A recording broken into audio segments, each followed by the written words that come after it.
फवाद चौधरी साहब, एक आज भी हम जिस सानहे से गुज़रे, जो शुरू में हमने ज़िक्र किया हाजी नवाज़ खोखर साहब का, बिकॉज ऑफ कोविड, आप क्या समझते हैं इस वक्त पाकिस्तान का बड़ा मसला कोविड है या पीडीएम है?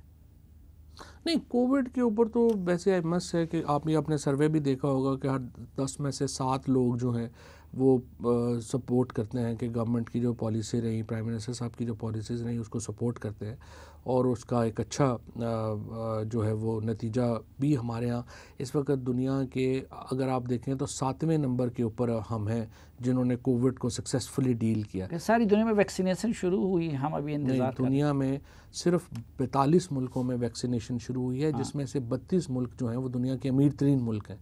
हमारी जो वैक्सीनेशन है वो बिल्कुल लास्ट स्टेज के ऊपर है। इंशाल्लाह मुझे उम्मीद है कि जनवरी के एंड या फरवरी के फर्स्ट वीक से हमारे यहाँ भी वैक्सीनेशन प्लान जो है वो हम शुरू कर पाएंगे। कौन से उसकी मंजूरी दी है? इस वक्त जो कंपनीज़ हैं उनमें वैसे तो सारी कंपनी से ही बातचीत जो है वो हो रही है, लेकिन ये जो चाइनीज़ वैक्सीन है उसके ऊपर जो है उसके चूँकि ट्रायल मुकम्मल हो चुके हैं, एक और जो चाइनीज़ वैक्सीन है उसके ट्रायल पाकिस्तान में मुकम्मल हो गए हैं।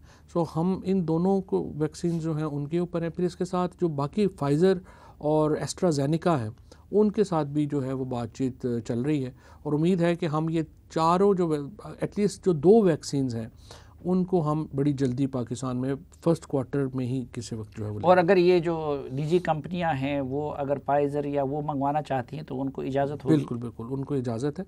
वो अगर आज भी सिर्फ उन्होंने अपना एजेंट मुकर्रर करना है, वो रजिस्टर करना है और उसके बाद वो अपनी ला सकें। अच्छा, एक तमाम हुकूमतों की और बिलखसूस आपकी हुकूमत की ये जो परफॉर्मेंस ना होने की एक वजह ये नहीं है कि जिसका जो काम नहीं होता वो उसको सौंप दिया जाता है। मसलन ये तो मकूला है अज़ल से कि जिसका काम उसी को साझे।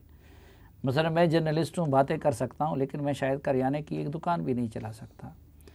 फवाद चौधरी लॉ का एक्सपर्ट था या सियासत का एक्सपर्ट था, उसका साइंस और टेक्नोलॉजी से क्या ताल्लुक़? दूसरा बंदा एनवायरमेंटल साइंस में उसने किया है, उसको आपने मवासलात दे दी। तीसरा बंदा उसका उससे कोई ताल्लुक? ये बात भी आपने वैसे, ये अच्छा सवाल है आपका। उसकी वजह है कि बहुत सारे लोग ये कहते हैं कि जी आप साइंटिस्ट नहीं हैं और आप जो है वो पॉलिटिशियन बन गए। देखिए, पहली बात तो आप समझने की ज़रूरत है, 3 एरियाज़ हैं, ब्यूरोक्रेसी है, टेक्नोक्रेट्स हैं और पॉलिटिशियंस हैं। तीनों का जो कॉम्बिनेशन है ना, ये बेहतरीन फ़ैसला साजी वो कर सकता है। मिसाल के तौर के ऊपर आप साइंस एंड टेक्नोलॉजी में तो खैर हमने जो किया, और अभी 1-2 मैं आपको इनिशिएटिव्स बताता हूँ जो इस साल के हैं मेरे, उसमें मैं लेके आता हूँ, बताता हूँ आपको। लेकिन मिसाल के तौर के ऊपर आप देखिए कि पावर है, आप पावर में अगर टेक्नोक्रेट को लगाएंगे बिजली में, वो कहेगा जी बात यह है बड़ी सिंपल, हमने इतनी बिजली हम दे रहे हैं, हमें उसका इतने पैसे चाहिए। फॉर एग्ज़ाम्पल बलूचिस्तान के 30,000 ट्यूबवेल्स हैं, उनके ऊपर हर साल हुकूमत को अरबा रुपया उसकी सब्सिडी देनी पड़ती है और उसका वापस रिटर्न कुछ नहीं मिलता। अगर आप टेक्नोक्रेट के ऊपर जाएंगे और ब्यूरोक्रेट के ऊपर जाएंगे तो वो तो कहेंगे जी ये कल ख़त्म कर दें और ये ट्यूबवेल बंद हो जाएं। पॉलिटिशियन ये कभी नहीं करेगा। तो आप ये कहना चाहते हैं कि फवाद चौधरी इंफॉर्मेशन मिनिस्टर या लॉ मिनिस्टर से ज़्यादा कामयाब नहीं, साइंस एंड टेक्नोलॉजी मिनिस्टर है? नहीं, साइंस एंड टेक्नोलॉजी में तो हमने काफ़ी कुछ किया है, लेकिन मैं सिर्फ आपको बता रहा हूँ कि जो कॉम्बिनेशन है ना, फ़ैसला साजी हमेशा सियासतदान के पास रहनी चाहिए। क्यों? क्योंकि सियासतदान रिप्रेजेंट कर रहा होता है will of the people, will of the majority को, और वो कभी ऐसे पसंद देखें ना, हम वोट लेनी है ना आपने लोगों के पास जाना। लेकिन सियासतदान को इतनी फहम भी तो होनी चाहिए कि नीचे टेक्नोक्रेट और ब्यूरोक्रेट उनको गुमराह भी तो ना करें। ये बात आपने बिल्कुल सही की है, ये बात ज़रूरी है। मिसाल के तौर के ऊपर आपने फॉर एग्जांपल आप साइंस एंड टेक्नोलॉजी को ले लें। हाँ, वो वक्त हमारा ख़त्म है, तो आप अपने इनिशिएटिव बता रहे थे 2। साइंस एंड टेक्नोलॉजी में देखें, एक तो हमने कोविड के ऊपर जिस तरह से अभी आपने बात की, 26 फरवरी को जब पहला केस आया था, हम हर चीज़ के नेट इम्पोर्टर थे। आज पाकिस्तान हर चीज़ का मेजर एक्सपोर्टर है। अभी जो इस साल इंशाल्लाह जो मेरी सबसे बड़ी ख्वाहिश है वो ये है कि हम गवर्नमेंट स्कूल जो हैं जिनकी बड़ी इस वक्त इज़्ज़त ही ख़त्म हो गई है, उसको हम एक कौमी धारे में लेके आएँ।